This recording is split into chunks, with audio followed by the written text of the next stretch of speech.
Hey everyone, and welcome. I am absolutely thrilled to have you here for this explainer.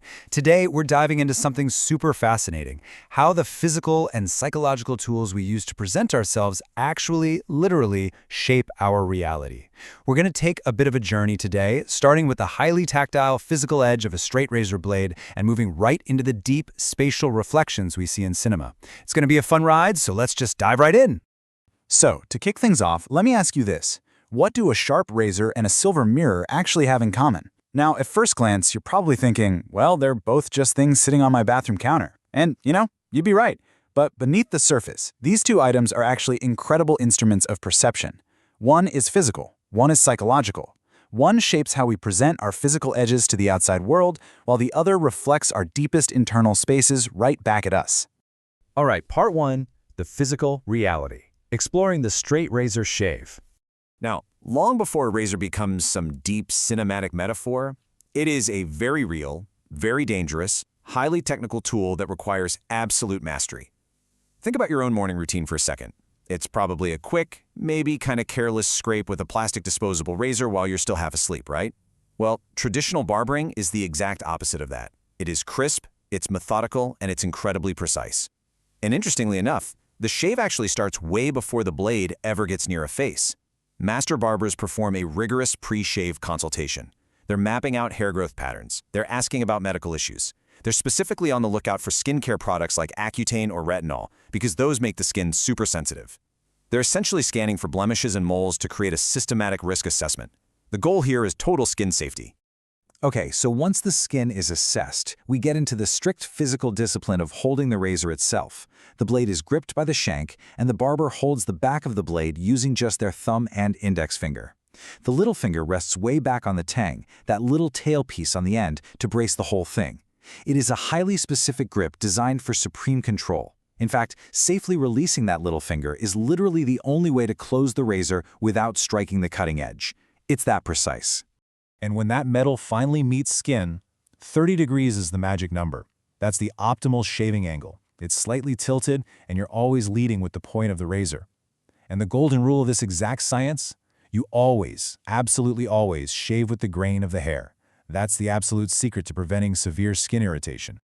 But human faces aren't flat, right? They're full of complex curves. So to maintain that perfect 30-degree angle, a barber relies on 4 foundational stroke positions: freehand, backhand, reverse freehand, and reverse backhand. That last one, the reverse backhand, is highly specialized. It's actually only used for shaving downward on the tricky sides of the neck. These 4 positions dictate the entire fluid, unbroken movement of the blade. To make sure they never get lost or accidentally slice against the grain, a barber systematically maps the face out into a grid of 14 distinct zones. So whether they're moving downward from the sideburns to the jaw using a freehand stroke or shifting into a reverse freehand to go upward under the lower lip, having this mental map is crucial. It ensures a flawless, perfectly safe shave every single time. Depending on the client's beard, barbers traditionally offer 3 levels of a shave. First, you've got the standard, first time over. That's fully lathered up, shaving cleanly with the grain. Then, there's the second time over, which takes off the remaining hair on damp skin, going with or across the grain. But what about the famous close shave? Well, honestly, that is rarely practiced. Going completely against the grain like that dramatically increases the risk of severe irritation and infection. True mastery, as it turns out, is knowing exactly when not to push the edge too far. And keeping that blade perfectly calibrated, that requires this beautiful physical duality of creation and refinement. First is honing. This is the destructive generative part. You lead with the edge of the blade across a gridded stone, literally grinding a brand new sharp edge into the metal. Stropping, on the other hand, is the refinement stage. Here, you lead with the back of the blade across a canvas or leather strap to smooth and perfect that newly ground edge before it ever touches someone's face. Moving right along to section 2, the cinematic bridge. Razors on the silver screen. So what happens when we take this highly physical, extremely tactile tool out of the barbershop and stick it in front of a movie camera? Well, I love this quote from Sharpologists discussing straight razors in movies. Eddie shows the others how to shave properly while talking about what barbering used to be. In cinema, the razor completely transitions. It's no longer just a tool for cutting hair, it becomes an instrument of mentorship, of dramatic tension, and of judgment. It brilliantly bridges the physical reality of the sharp blade with the psychological weight of the character who's holding it. Which brings us to section 3, the psychological reality. mirrors in cinematic space.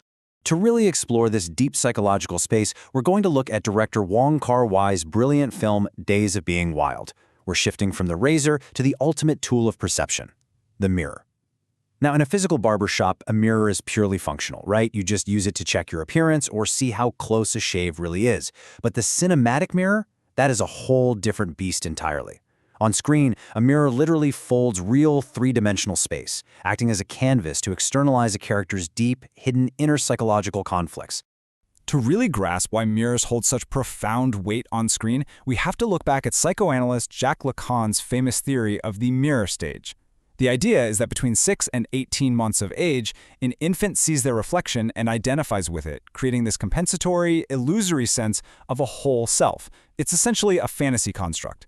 We are so deeply, psychologically obsessed with our own reflections because that image forms the very foundation of our identity. Wong Kar-wai visualizes this Lacanian theory absolutely beautifully. In the film, we see characters like the dancer Lang Feng-ying and our main character Yudi gazing super smugly into their respective mirrors. Yudi is a deeply narcissistic guy who lacks maternal attachment, so he leans heavily on his imaginary mirror image for his own validation. The director is using the mirror here to perfectly echo their internal psychological states, and he does it without them ever having to utter a single word. But beyond psychology, mirrors are pure spatial magic. This is a scene where Yudi is beating up a thief in a tiny, totally cramped toilet room, and the camera is pointed directly at the mirror. It is such a brilliant cinematic trick. It compresses three-dimensional reality into a flat two-dimensional plane, artificially extending the depth of the room. This trick allows us to clearly see the action and Yudi's intense facial expressions in a space that would otherwise be physically impossible for an entire camera crew to squeeze into. And the mirror extends emotional resonance, too. When Yudi's mother is lying in bed in pain, instead of just holding a static, blunt shot directly on her physical body, the director elegantly pans the camera away, letting it settle on her reflection in a nightstand mirror. It visually stretches out the emotional duration of her despair. It creates this lingering, poetic moment that hits so much harder than a jarring camera cut would. This technique is also a fantastic way to break traditional Hollywood rules. Normally, if you're filming a conversation, you use a back-and-forth shot/reverse shot, cutting between two actors' faces.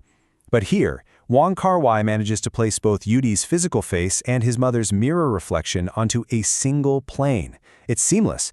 We actually get to watch both of their reactions simultaneously in one continuous, absolutely gorgeous take.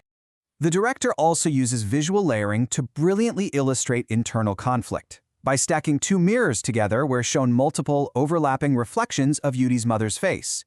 In this specific scene, she is deeply torn between leaving her son and pursuing her own happiness. Those overlapping reflections literally manifest her mixed emotions and psychological contradictions right before our eyes. Her fragmented mind is perfectly translated into a fragmented visual image.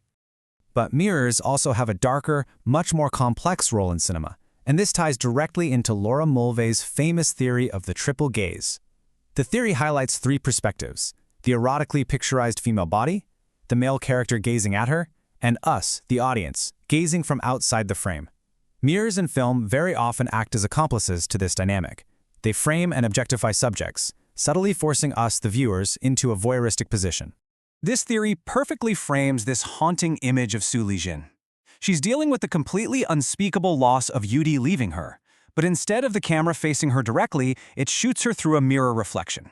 It creates this totally inexplicable voyeuristic effect. We feel like we are quietly, almost intrusively, peeking in on her private emotional devastation. The mirror allows the director to capture her absolute, raw fragility without confronting it head-on. Which leaves us with this final, really provocative thought.